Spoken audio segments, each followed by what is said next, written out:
Hello, this is a game on Foxxy, play with half a point Komi, where black messed up the fight in the lower left corner, and we're going to focus the review in this corner.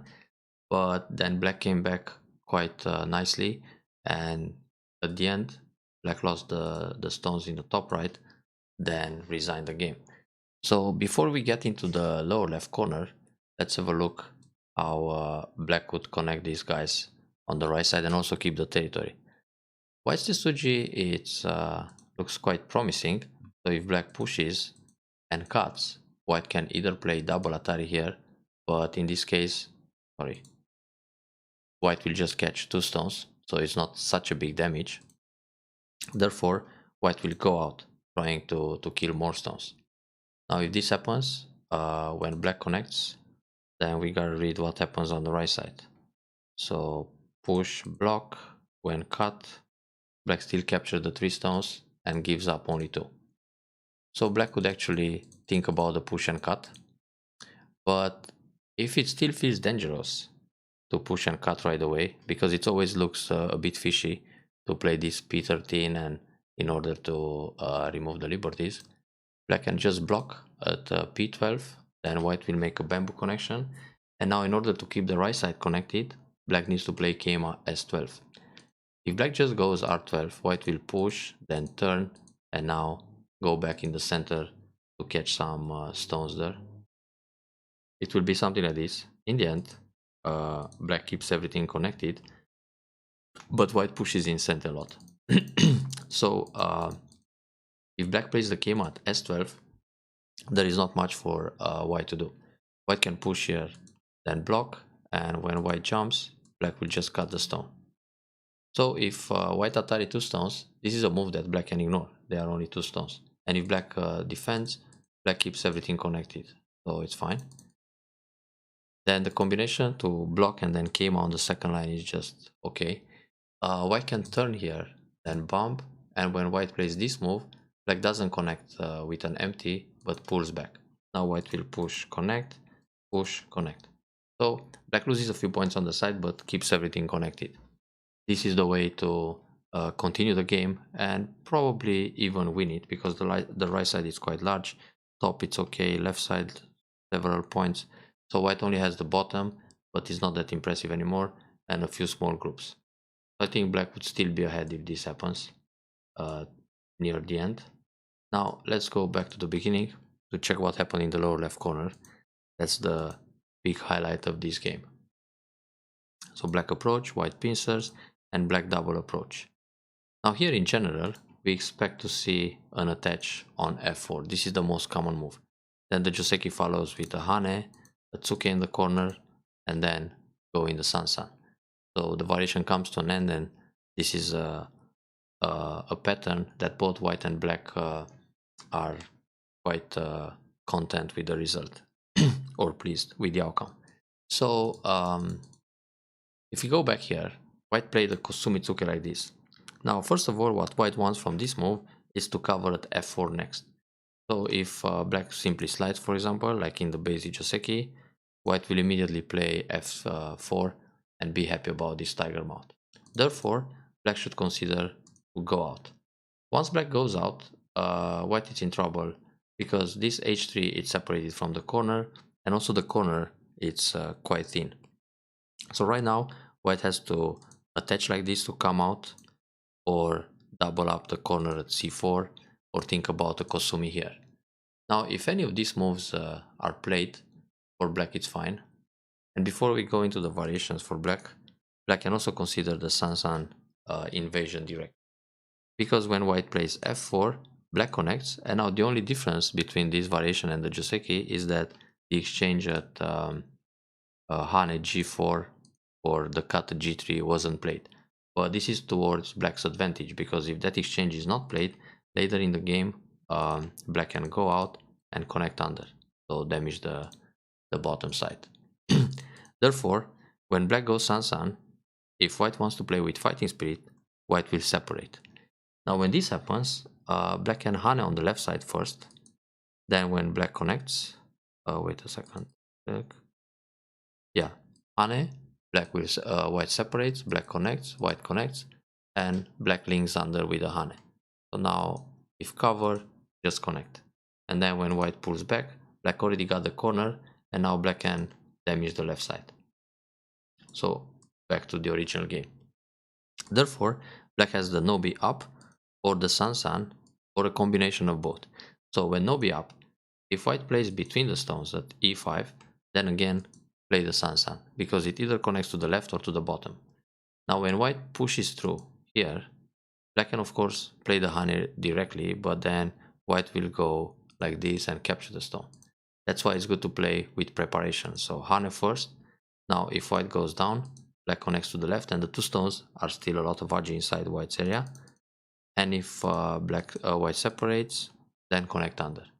And now it feels bad for white because h3 is too close to black thickness, and the wall on the left side is not very powerful. So white needs to make a base here, but black can go down, extend, and now white is on the run. So this is one way to punish white for his overplay. But first things first, go out. Now if white plays the attach at d6, black will hane first, white usually no-b. White can also block, but this is painful. Black will atari from the outside and connect. So white gets to live in the corner, but h3 is still separated from the corner, compared to the basic joseki where all the stones are connected on the bottom. And now h3 needs a base too. Black is very strong on the outside. Black can approach here, for example, to put some pressure, but already having the thickness at 7, it's quite good for the center and for future development, like approach the corner and extend back. Or so this is already nice because black starts to connect his stones. Therefore, when white plays no-b, black has to push in the corner, threatening the cuts. If white simply plays a bamboo connection, this gives an empty triangle, and black slides in the corner, then white can even catch the two stones because he really worked hard to capture them, but then black can approach from the bottom side, looking at the edge at h4. Anyway, black is fine. He took the corner and then approach here only by giving up the two stones, which are still agi. So they're not completely dead. Therefore, white may block here to take away a liberty, but in this case, black can push, hane in the corner, and then approach from the bottom side. So black doesn't really need to run out with the two stones like this or like this. It's possible, but it's also fine to counterattack, give up the two stones because already there's a lot of profit on the left side, and now black can make profit on the bottom. So white catches two stones and builds only one area, while black set up a base on the left and also a nice base on the bottom side. This is the way black should approach this position and think about how to punish white for playing e3 first. But in general, it's very good to go out because once black plays the no-b, there are options. Go in the corner, attach, run out, more than one option. If black plays other moves like slide or just extend to the left side, white will just cover, and now this f3 cannot move so much. It's a little bit surrounded and suffocated. Now later on in the fight, yeah, black played this attach. This attach is actually not so great because when white blocks, white has a tiger mount already, and the follow-up is different compared to, let's say, we have inside approach and keima. Now when black plays the attach and white hane, black can continue with a hane. Because it's a bit different, not having the stone at e3, when white cuts and captures a stone, black can cut back at d3 and then set up a ladder.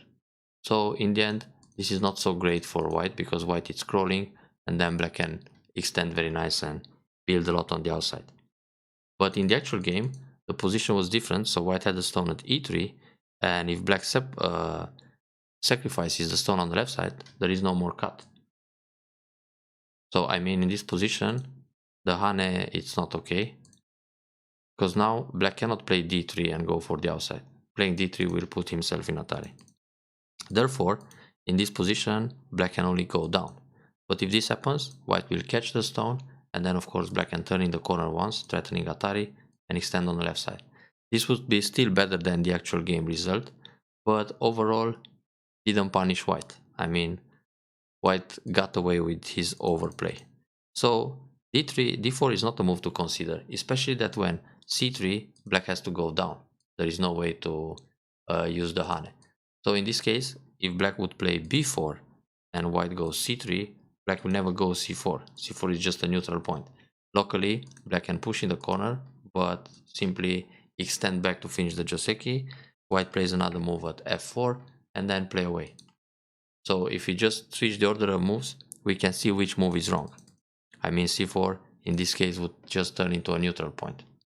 But anyway, in conclusion, here black has to go up f4. This is the first move to consider, and the second move it's c3 because it creates miai between connecting under or connecting to the left side.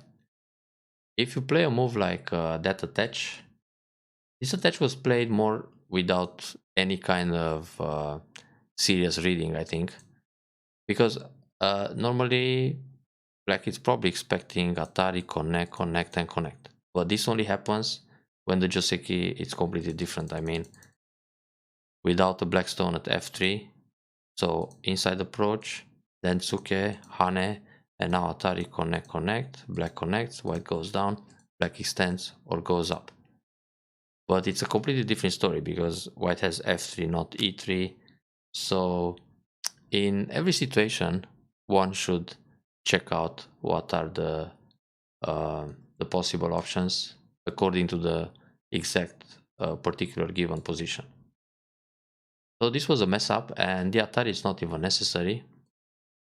Now white got a very nice corner and much bigger than expected, and black on the left side it's still tiny.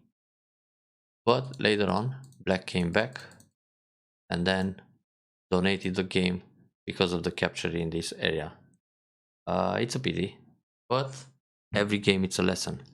So I hope you learned something from these corner variations, and good luck with the next games.